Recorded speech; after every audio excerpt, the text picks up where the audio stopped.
This is Jarrod Horak. This is my latest Road to the 2024 Kentucky Derby video. And in this video, I'm going to analyze the Gun Runner Stakes at the Fairgrounds for Saturday, December 23rd, 2023. Now, I've done 10 races in this video series so far. My top choices have 2 wins, 3 seconds, and a 3rd place finish.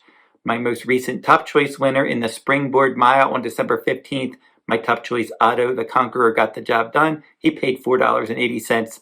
And the last race in this series was the Grade 2 Los Alamitos Futurity at Los Alamitos Racecourse on December 16th. My top choice was Stronghold. He ended up finishing second. He missed by a half length at 4-1 odds. So that was a decent effort, but not quite enough to get the job done.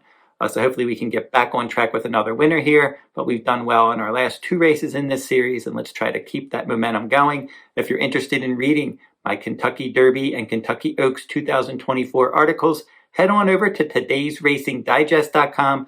And if you go over to their website, on their homepage at the top, you're going to see a Kentucky Derby tab. Click on that Kentucky Derby tab. It will take you over to the Digest Derby page.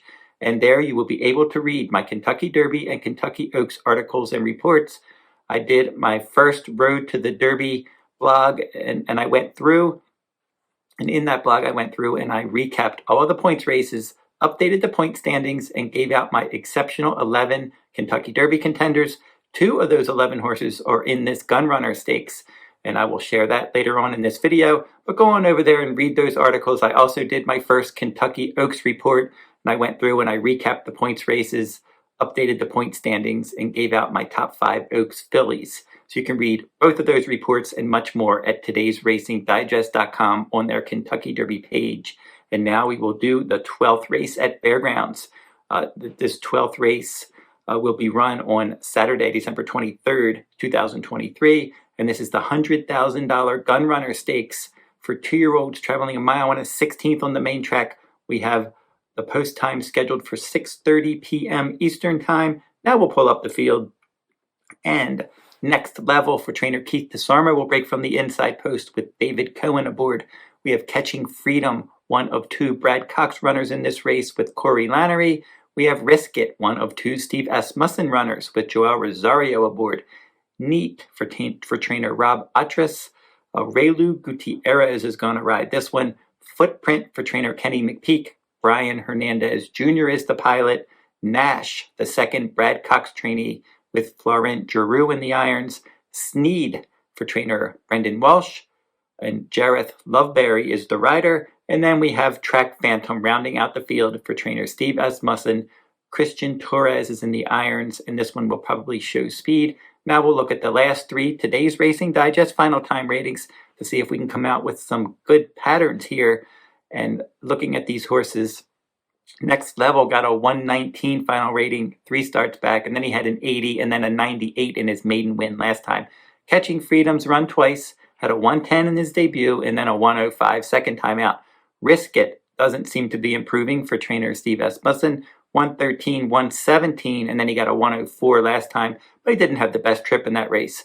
Neat, he had a 35, then a 123, then a 128, but he is a turf horse trying to see if he can handle the main track.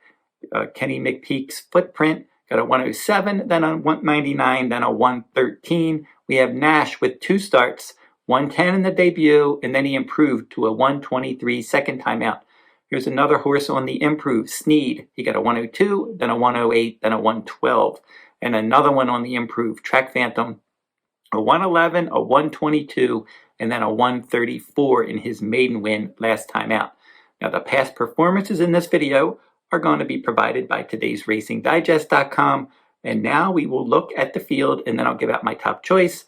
And we have Next Level for trainer Keith DeSarmo, adding Lasix and blinkers in his last start and getting the job done in that maiden race. And he was dropping back into maiden company. He's run 5 times, but 3 of those races when he was still a maiden were in the stakes ranks. He was 5th in his stakes debut, and then he was 2nd in a maiden special weight sprint second time out. And then in his next start in the Del Mar Futurity, he finished 3rd behind Prince of Monaco. And then in the American Pharoah Stakes, he was 7th, beaten 23 lengths. He had stumbled badly at the start. He had all kinds of trouble early, and you can just draw a line through that one. And then adding Lasix and blinkers in that maiden special weight win at the Fairgrounds last time out when he went wire to wire from the inside post. $20,000 purchase. He's earned $86,000. He won't have Lasix for this start. Catching Freedom, this son of Constitution, they paid $575,000 for this one, and he was the favorite in both starts for Brad Cox. He broke his maiden in his debut, 1 mile around one turn at Churchill Downs on October 1st. In that race, he rallied from 6th in a 9-horse field to win easily by almost 4 lengths. The runner-up was the next out winner. Catching Freedom was the favorite second time out, and he disappointed, finishing in even 4th in a 10-horse field. The show finisher was the next out winner. So he's going to have to continue to show some improvement here. His debut was promising. He was a bit disappointing second time out. Risk It. He was one that looked good in his debut, going wire to wire at 6 furlongs at Saratoga, and that was a good effort from the inside post in that 6 furlong race. He just took the lead, and he was able to control that race throughout. His second career start, the Grade 3 Iroquois Stakes, he was the favorite in his debut. He was the favorite in the Iroquois. I made him my top choice in the Iroquois, and from post 7 in an 8-horse field, he's had a decent stalking trip, but he could not get the job done, but he did hold second. The show finisher Liberal Arts was the next out stakes winner. Then Risk It tried the Grade 2 Kentucky Jockey Club Stakes last time out, and he ended up finishing 4th, beaten 8 lengths in an 8-horse field. I didn't pick him in that race. I was disappointed in his Iroquois, and I couldn't bring myself to pick him on top in the Kentucky Jockey Club, and then he ended up disappointing there, and they paid $500,000 for this son of Gunrunner trying to win the Gunrunner Stakes, and I think his new rider, Joao Rosario, might try to get a little aggressive in here. Now, Neat is going to switch surfaces.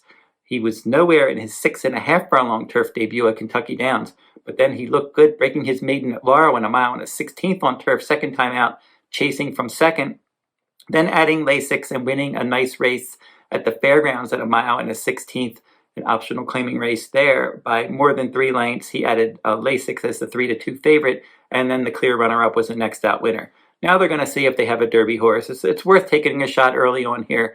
If it ends up being that he can't handle dirt, they can always go back to turf. They paid $200,000 for this son of Constitution, and now we come to Footprint for trainer Kenny McPeak. This is a son of Dialed In, and he won his debut from off the pace, maiden claiming $150,000 at a mile and a 16th. Not easy to win around 2 turns in your career debut, but he did just that. But then in his last 2 starts, he wasn't really a threat. He was 16-1 in an optional claiming race at Churchill second time out, and he ended up finishing 5th in a 10-horse field. And then he was second last time out, a race originally scheduled for turf, and moved to the main track. So he's one that's going to have to run faster in here to compete with these.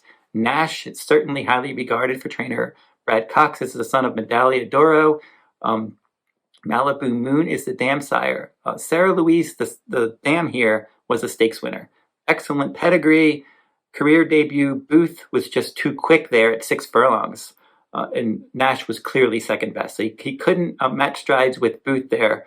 But that was a solid enough effort. And I really think that they wanted to just get a race under his belt and then stretch him out in distance. And that's what they did second time out, a mile and a 16th. And he went right to the front and he dominated and he won by 10 lengths. Relatively fast race. He was geared down. He's one that has a lot of potential to be a good, solid horse on the road to the Derby. This is a Godolphin horse. And I think that he's one that Florent Giroux got to know him last time, and he should impact the pace. Snead for trainer Brendan Walsh.